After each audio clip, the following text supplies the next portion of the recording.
तो फिल्म की शुरुआत होती है एक ऐसे ऑफिस से जहाँ पर बहुत सारे एम्प्लॉयज को निकाला जा रहा है। हम कंपनी के ओनर जैक को देखते हैं जो भी अपनी कंपनी और बिजनेस के डाउन होने की वजह से बहुत ही ज्यादा परेशान है। उसने बहुत सारे एम्प्लॉयज को भी निकाल दिया था। एम्प्लॉयज को निकालने के बावजूद भी जैक के फेस पर बहुत ही ज्यादा परेशानी थी। उसके चेहरे से पता चल रहा था कि वो अपनी लाइफ में भी स्ट्रगल कर रहा है। इसी सब के दौरान उसके पास एक हाइपर हुआ ओल्ड मैन आता है। वो बताता है कि पिछले कई सालों से वो इसी कंपनी में काम कर रहा है और कुछ ही महीनों में रिटायर होने वाला है। जैक ने उसे अपनी कंपनी से निकाल दिया था।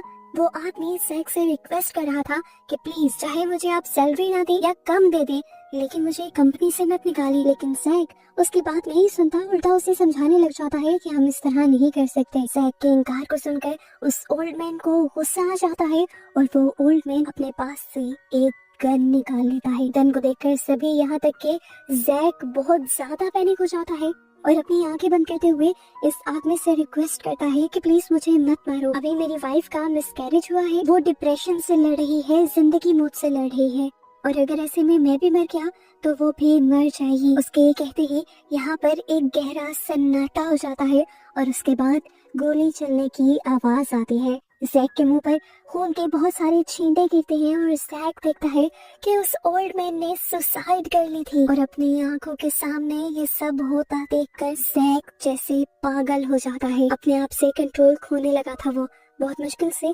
अपने आप को वो नॉर्मल करता है और ये डिसाइड करता है कि वो अगले कुछ दिनों तक तो इस शहर में रहेगा ही नहीं। वो फौरन अपनी वाइफ एमी को कॉल करके बताता है कि कल ही वो एक ट्रिप के लिए जा रहे हैं। एमी भी बहुत ज्यादा खुश हो जाती है और घर जाने से पहले अब जैक एक बार के लिए निकल जाता है। क्या वो अपना मूड चेंज करने के लिए आया था, लेकिन ये बाहर की चीजें भी उसके अंदर के गुस्से को कम नहीं कर रही थी। और खासकर वो एक लड़की से बहुत ज्यादा डिस्टर्ब हो रहा था, जो लड़की बार अटेंडर से बार बार सिर्फ ड्रिंक के लिए लड़ रही थी। उस लड़की की बकवास बंद करवाने के लिए जैक थक कर बारटेंडर से कह ही देता है कि प्लीज इसे ड्रिंक दे दो, इसके पैसे मैं दे दूंगा। अब जैक की इस हरकत से लड़की जैक से इम्प्रेस हो जाती है और अपनी जगह से उठकर जैक के पास आ जाती है। वो जैक से बातें करना शुरू कर देती है और उसे प्यार भी जताती है, पर यहाँ जैक उसे ऐसी बातें करने से मना कर देता है और साफ साफ बता देता है कि मैं मैरिड हूँ और अपनी वाइफ को धोखा देने का मेरा बिल्कुल इरादा नहीं है। इस ऑकवर्ड सीन के बाद जैक यहाँ से चला जाता है और अगली सुबह हम जैक और उसके साथ उसकी वाइफ एमी को वेकेशंस के लिए निकलता हुआ देखते हैं। एमी के मुंह से साफ लग रहा है कि वो बहुत ज्यादा परेशान है, लेकिन उसके हस्बैंड जो उसको नॉर्मल रखने के लिए स्ट्रगल कर रहे हैं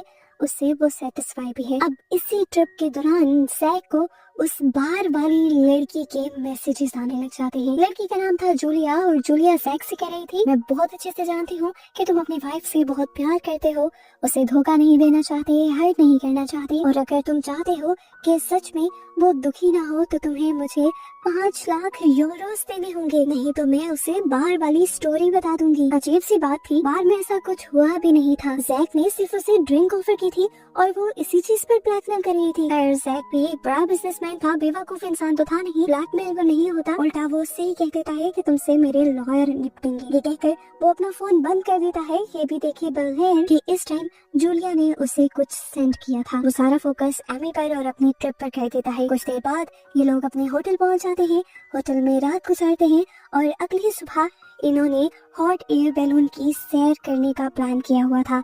बैलून ऑपरेटर इन्हें यहाँ पर बताता है कि उनके साथ एक और लड़की भी आने वाली है जिसका ये लोग काफी देर इंतजार करते हैं और फाइनली वो लड़की आती है तो पता चलता है कि वो लड़की कोई और नहीं बल्कि जूलिया ही थी। जूलिया के आते ही बैलून चल जाता है और इनका ट्रिप स्टार्ट हो जाता है।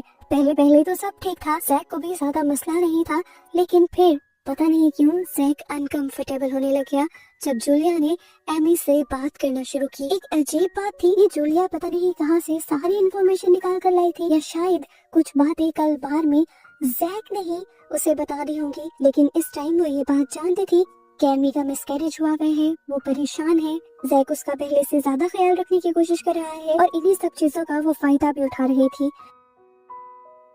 अब तो एमी ने भी नोटिस कर लिया था कि जब से जूलिया यहाँ पर आई थी तब से ही जैक अनकंफर्टेबल सा था। खैर कुछ देर ऐसे ही गुजर जाती है जिसके बाद एमी जूलिया से कहती है कि हमारी एक पिक्चर क्लिक कर दो। जूलिया हंसी खुशी काम कर देती है और अब वो जैक से कहती है कि क्या तुम भी मेरी एक पिक्चर क्लिक कर सकते हो।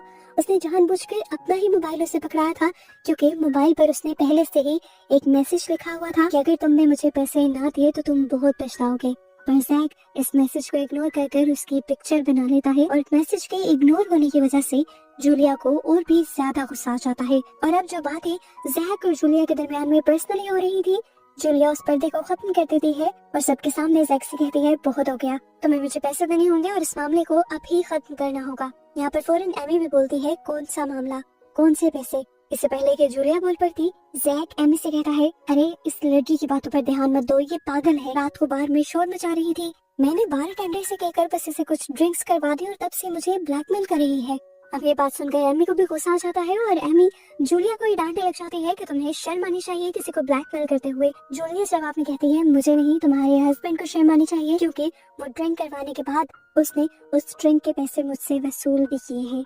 वो मेरे करीब आया था और इस चीज को प्रूव करने के लिए ये बात काफी है कि उसकी चेस्ट पर एक बर्थ मार्क है। ये सुनकर एमी के भी होश उड़ गए थे क्योंकि सच में जैक की बॉडी पर एक बर्थ मार्क था। शक की नजरों से एमी ने जैक की तरफ देखा तो जैक ने कहा ओ कम ऑन, हम बीच पर गए थे, बगैर शर्ट वाली फोटोज इसने देखी है सोशल मीडिया पर। जैक अब जूलिया से कहता है कि इतनी आसानी से तो मुझे ब्लैकमेल नहीं कर सकते। यहाँ पर फिलहाल के लिए जूलिया भी इस तरह चुप होती है जैसे सच में उसका झूठ पकड़ा गया हो। ब्लैकमेलिंग तो जूलिया की ये वाली काम नहीं आती, तो वो अब ऑपरेटर की जेब से चाकू निकाल लेती है और उसे जैक के ऊपर तान देती है और जैक से कहती है कि तुम्हें मुझे पैसे देने होंगे। ऑपरेटर इस सारी सिचुएशन से डर जाता है और वॉकी टॉकी से नीचे स्टेशन पर कॉल करता है। इससे पहले कि वो कुछ बता पाता, जूलिया उस कुमार को ही काट देती है और इस सब के दरमियान में पीछे से जैक जूलिया को ही पकड़ने के लिए उसके ऊपर हमला कर देता है। उसे बास्केट के एक साइड पर लटकाने की कोशिश करता है और यहाँ पर ऑपरेटर भी जैक का साथ देता है ताकि वो जूलिया के हाथ से उसका चाकू ले सके। लेकिन यहाँ जूलिया चाकू नहीं देती और इस सारी लड़ाई के दौरान जूलिया के हाथ में पकड़े हुए चाकू से गैस का पाइप भी कट जाता है। गैस के पाइप के फटने की वजह से ऊपर सिलेंडर में लगी हुई आग नीचे पे भड़क जाती है और जूलिया की बॉडी में आग लग जाती है। ऊपर से ऑपरेटर जल्दी से सिलेंडर को बंद करता है ताकि आग को कंट्रोल किया जा सके और नीचे से ये लोग जूलिया के ऊपर कपड़े डालकर जूलिया की आग को बुझाते हैं। अभी क्योंकि गैस लीक हो रही थी इस वजह से ये सिलेंडर को ऑन नहीं कर सकते थे और जब तक सिलेंडर ऑन नहीं हो सकता था तब तक ये बैलून कंट्रोल में नहीं आ सकता था। बैलून को कंट्रोल करने का एक और रास्ता ये था कि बैलून के ऊपर की तरफ लगे हुए वॉल को कंट्रोल करना। ये वॉल एक रस्सी से जुड़ा हुआ था लेकिन अब वो रस्सी भी काफी हद तक आग लगने की वजह से जल गई थी और रस्सी का सिरा इनके हाथों से बहुत दूर था। आहिस्ता आहिस्ता बैलून उतनी ऊंचाई पर चला जाता है जहाँ पर ऑक्सीजन भी बहुत ज्यादा कम होती है। इनकी तबीयत भी बिगड़ने लगती है और डर ये भी होता है कि कहीं कोई प्लेन ना आ जाए या इनसे टकरा ना जाए क्योंकि इतनी बुलंदी पे प्लेन उड़ते हैं, इसीलिए एक्सीडेंट का खतरा अब बढ़ चुका है। अब ऑपरेटर ऊपर वाले वॉल को खोलने के लिए रस्सी पकड़ने के लिए अपनी जान पर खेलते हुए बास्केट के ऊपर चढ़ जाता है और इससे पहले कि वो वॉल की रस्सी को पकड़कर कंट्रोल कर लेता, यहाँ पर नीचे से जूली होश में आ जाती है और वो बैलून ऑपरेटर को धक्का देकर नीचे गिरा देते हैं और इस तरह उस बेचारे की जान चली जाती है। इससे पहले कि अब वो कुछ और भी कर पाते वो दोबारा से बेहोश हो जाते हैं। बैलून लगातार ऊपर जा रहा था और अब ऑक्सीजन भी बहुत कम रह गई थी। ऑक्सीजन न मिलने की वजह से अब जैक भी बेहोश हो चुका था और ये देखकर एमी पैनिक कर गई। उसे हर हाल में इस बैलून को नीचे लेकर आना था। चक्कर उसे भी आ रहे थे लेकिन उसने हिम्मत नहीं हारी और ऑपरेटर की तरह वो ऊपर चढ़ी और फाइनली उसके हाथ रस्सी लग गई जिसे पकड़ते हुए उसने नीचे लाकर सिलेंडर के साथ बांध दिया। ऊपर वाला वॉल खुल गया और इस तरह बैलून वापस नीचे आने लगा। ऑक्सीजन मिलने पर जैक को भी होश आ गया। होश में आते ही वो सबसे पहले जूली के हाथ पांव बांध देता है जिसके बाद वो देखता है कि उसकी वाइफ अब उससे नाराज थी क्योंकि कहीं ना कहीं उसे जूली की बातों पर यकीन आ रहा था। जैक उसे कहता है ये तो मेरे साथ ज्यादती कर रही हो, मैं कह रहा हूँ ना बर्थमार्क के बारे में तो उसे तब पता चला होगा जब उसने सोशल मीडिया पे मुझे स्टॉक किया होगा। वो अपनी एक पिक्चर भी निकाल कर दिखाता है जिसमें उसकी चेस्ट पे बना हुआ मार्क नजर आ रहा था। ये देखकर एमी एक और मर्तबा जैक पर एतबार करने लगी थी। इन दोनों की बातों के दौरान ये तो नोटिस ही नहीं कर पाते कि ये लोग पहाड़ों के बहुत ज्यादा करीब आ गए थे और इनका बैलून अब पहाड़ों से टकराने वाला था। ऊपर वाले बर्नर नहीं चल रहे थे जिसकी वजह से ये डायरेक्शन को कंट्रोल नहीं कर सकते थे। वजन कम करने के लिए इन्होंने बहुत सारी चीजें नीचे फेंकने का डिसाइड किया ताकि इनका बैलून थोड़ा और ऊपर उड़ जाए और ये लोग पहाड़ों से ना टकराएं, लेकिन इसका भी ज्यादा कोई फायदा नहीं होता और आखिर बैलून के पहाड़ की एक चोटी से टकराने की वजह से बैलून फट जाता है। इसमें इनकी अच्छी थी कि बैलून में हवा कम होने की वजह से अब बैलून खुद ही पहाड़ों से दूर हो गया था। इतने में ये लोग देखते हैं कि नीचे से जूलिया भी तड़प रही थी। एमी जूलिया को पानी पिलाती है। इतनी मुश्किलों में होने के बावजूद भी जूलिया को बस एक ही बात याद थी कि जैक को उसे पैसे हर हाल में देने होंगे, क्योंकि जैक ने उसके साथ ज्यादती की है। इस टाइम एमी और जैक उसकी बातों पर ध्यान नहीं देते और ये लोग अपने बैलून को कंट्रोल करने में लगे होते हैं। बैलून अब बादलों में पहुंच जाता है। यहाँ पर इन्हें ठंड भी बहुत ज्यादा लग रही थी और एक दूसरे को नजर भी नहीं आ पा रहे थे ये, और इसी चीज का फायदा उठाते हुए जूलिया अपने हाथ खोल लेती है। जैक देख नहीं पाता।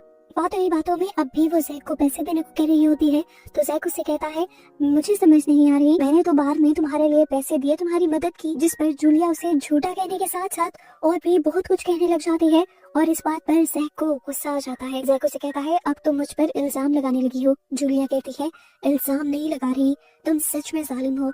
तुम्हें याद है वो आदमी जो सालों से तुम्हारा एम्प्लॉय था, वो तुमसे मिन्नतें करता रहा कि मुझे जॉब से मत निकालो, लेकिन तुमने उसकी बात नहीं सुनी और उसने सुसाइड कर ली। ये बात सुनकर जैक के साथ साथ एमी भी टूट जाती है और इन दोनों को यहाँ समझ आ जाता है कि ये लड़की अपने बाप का बदला लेने के लिए यहाँ आई है। ये दोनों एक पल के लिए खामोश हो जाते हैं और उसकी पल जूलिया उठकर अपने चाकू से जैक पर हमला कर देती है। एमी दरमियान में आकर जैक को बचाती भी है, पर फायदा नहीं होता। जूलिया चाकू स्टैब कर चुकी थी। जैक की यहाँ किस्मत अच्छी थी कि चाकू दिल में स्टैब होने के बजाय कंधे में स्टैब हुआ था।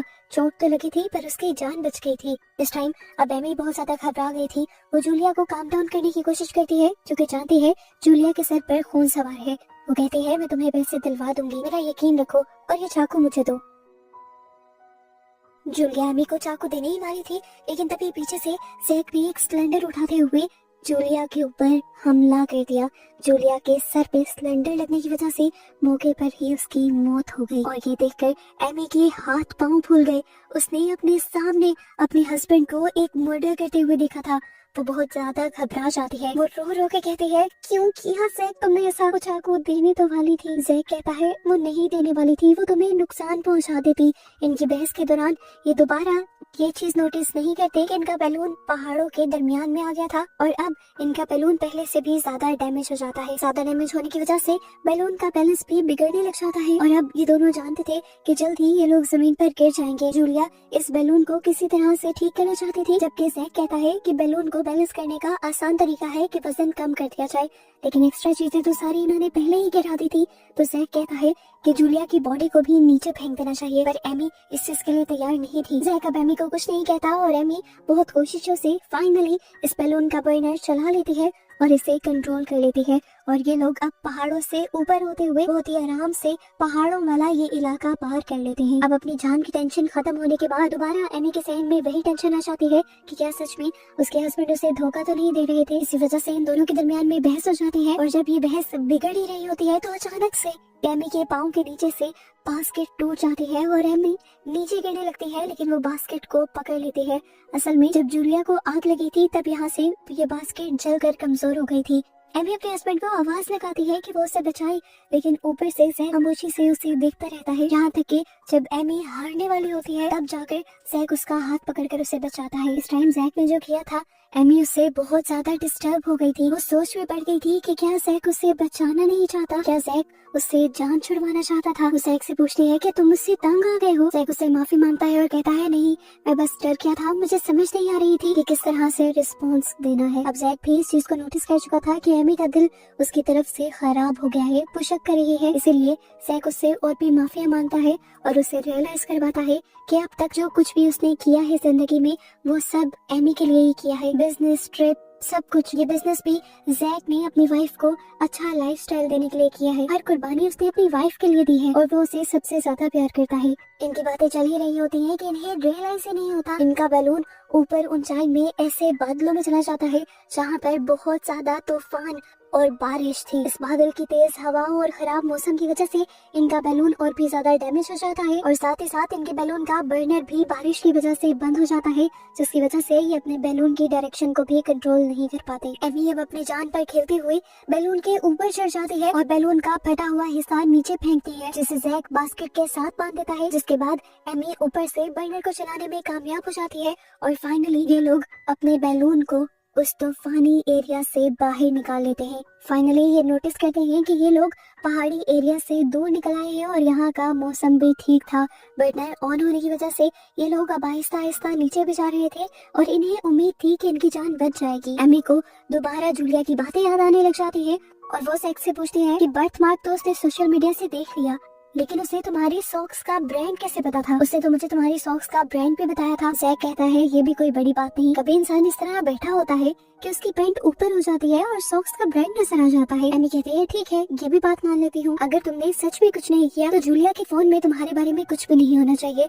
ये कहकर वो जूलिया का फोन इधर उधर ढूंढने लग जाती है और जैक देखता है कि जूलिया का फोन बिल्कुल उसकी डेड बॉडी के पास पड़ा हुआ था, इसीलिए वो बहुत ही होशियारी से जूलिया का फोन बैलून की बास्केट से नीचे गिरा देता है। और यहाँ पर हमें शक होता है कि जैक भी जरूर कुछ छुपाना चाह रहा है। जूलिया का फोन जब एमी को नहीं मिलता तो वो जैक से जैक का फोन मांगती है। जैक के फोन में तो पहले ही कुछ नहीं था, इसलिए उसने बेखौफ होकर अपना फोन एमी को दे दिया। इवन के जैक ने तो वो मैसेजेस डिलीट भी कर दिए थे, लेकिन एमी बहुत ज्यादा चालाक थी। उसने डिलीटेड फोल्डर्स में से ही जूलिया के मैसेजेस निकाल लिए। पहले तो मैसेजेस में कुछ नहीं दिख रहा था, बिल्कुल ऐसा ही लग रहा था कि जैसे कोई चालाक लड़की एक मासूम लड़के को फंसाने की कोशिश कर रही है।